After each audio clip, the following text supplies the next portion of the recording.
ഓയ് ഇന്നെന്താ മുണ്ടിൽ നിന്നല്ല എല്ലാവരും നോക്കണേ. ഇന്നെൻ്റെ പിറന്നാളായിരുന്നു. കുറേ നാളായി ബസ്സിൽ കയറിയിട്ട്. അപ്പോൾ ബസ്സിലൊക്കെ കയറിയിട്ട് ഒന്ന് അമ്പലത്തിൽ പോയിട്ട് വരാമെന്ന് വിചാരിച്ചു. അമ്പലത്തിൽ ചെന്നപ്പോൾ നല്ല തിരക്കും.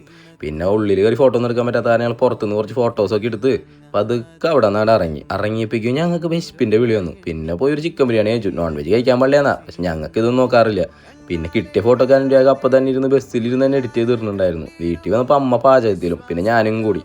അപ്പോഴേക്കും പെങ്ങളും പിള്ളേരും സെറ്റ് എല്ലാവരും ഒക്കെ എത്തിയിട്ടുണ്ടായിരുന്നു. പിന്നെ അവരുടെ കൂടെ കുറച്ച് നേരം ഫോട്ടോയും വീഡിയോസൊക്കെ എടുത്ത് അങ്ങനെ നിന്നു. അപ്പോഴേക്കും അമ്മ കേക്ക് മുറിക്കാനുള്ള കാര്യങ്ങളൊക്കെ അപ്പുറത്ത് സെറ്റ് ആക്കുന്നുണ്ടായിരുന്നു. അമ്മ പോയി കേക്കൊക്കെ എടുത്ത് അമ്മയുടെ വക എന്തൊക്കെയോ ചലച്ചുകൊണ്ട് എന്തൊക്കെയോ എടുക്കുന്നുണ്ടായിരുന്നു. പിന്നെ പിള്ളേരും കേക്ക് മുറിക്കുക, അമ്മാവ കേക്ക് മുറിക്കുന്നൊക്കെ പറഞ്ഞപ്പോഴും വേഗം കേക്ക് മുറിയായി. പിന്നെന്താ, പിന്നെ അങ്ങോട്ടുള്ള കൊടുക്കലായി വാങ്ങലായി. ഓരോരുത്തർ വന്ന് എനിക്ക് കേക്ക് തരലും കാര്യങ്ങളൊക്കെ ആയി. ഈ വീഡിയോ പിന്നെ നമ്മളിപ്പോൾ ഇങ്ങനെ പറഞ്ഞുകൊണ്ടിരുന്ന് കഴിഞ്ഞാൽ ഇത് വലിയൊരു വീഡിയോ ആണ്, തീരൂല. അത് കാരണം ഞാൻ ഇത് ഇവിടെ വെച്ച് നിർത്താണ് കേട്ടോ. അപ്പോൾ വേറൊരു വീഡിയോ ആയിട്ട് പിന്നെ കാണാം. ബൈ.